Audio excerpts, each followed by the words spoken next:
aujourd'hui à Kolda, sur instruction de M. le ministre de la Santé et de l'Action sociale, M. Abdoulaye Diouf Sarr, avec toute l'équipe de la région médicale dirigée par M. le médecin-chef de région, le directeur de l'hôpital, et je suis accompagné du directeur des établissements publics de santé pour faire le point sur l'hôpital de Kolda. Effectivement, vous n'ignorez pas comme moi sur tout le problème qui a entouré l'offre de soins au niveau de Kolda, pour dire que Kolda va mal, il y a des problèmes de prise en charge, il n'y a pas d'équipement, pour confirmer ce que nous savions déjà. Et juste, je voudrais rappeler qu'il y a peut-être un an, jour pour jour, je crois que c'était au mois de mai, que nous avons fait une visite dans le cadre de la prise de service, parce que la Direction générale des établissements de santé a été érigée en fin 2019, début 2020. Pour faire l'état des lieux de tous les hôpitaux, mais surtout pour évaluer la capacité de riposte des hôpitaux du Sénégal dans le cadre de la riposte contre la pandémie à Covid-19. Nous avons fait toutes les régions du Sénégal. Et à cet effet, au niveau de Kolda, nous avons évalué la capacité de réaction, évalué les gaps en termes de ressources humaines, en termes d'équipement, ce qui nous a permis, avec cette pandémie-là, de faire des commandes, en tout cas des acquisitions pour combler ces gaps, ce qui est valable à Kolda et dans les autres régions. Raison pour laquelle, quand on vient de finir le tour, on se rend compte que Kolda, quand même, ce qu'il a reçu ces 2 dernières années, entre 2020 et 2021, il l'a pas reçu il y a beaucoup d'années.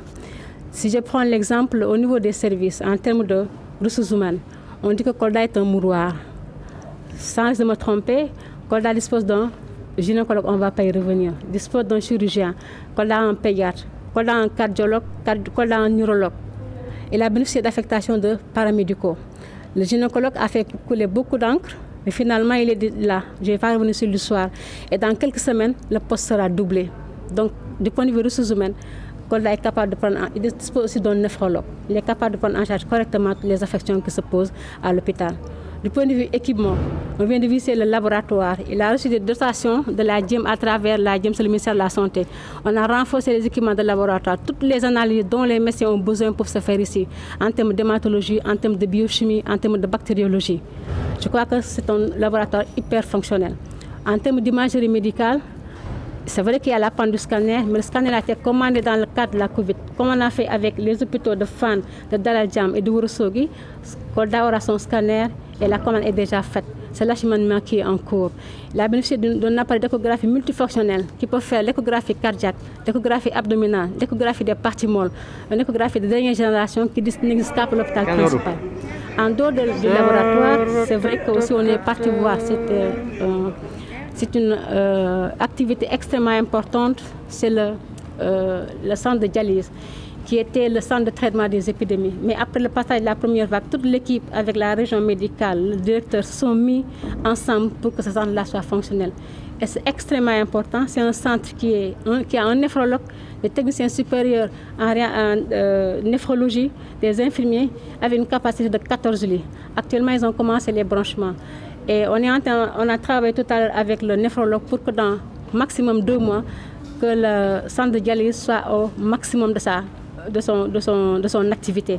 Qu'il n'y ait plus de liste d'attente, que tous les malades diabétiques, en tout cas insuffisants rénaux, qui sont sur la liste d'attente puissent être pris en charge correctement, ce qui n'est pas possible ailleurs.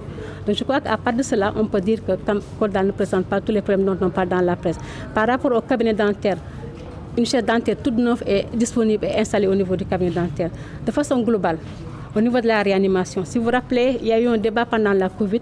On avait dit que Kolda n'a pas de site de réanimation. Effectivement, connaissant les gaps qui existaient à Kolda, c'est pourquoi nous avions dit que Kolda ne pouvait pas accueillir un centre de prise en charge des cas graves de Covid. Parce qu'en connaissance de cause, il n'y avait pas le dispositif qu'il fallait.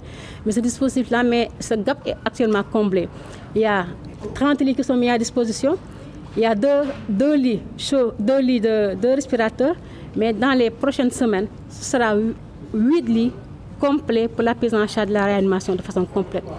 Donc ce gap-là sera comblé définitivement à Kolda, ce qui fait que la réanimation se fera de façon optimale au niveau de cet hôpital-là.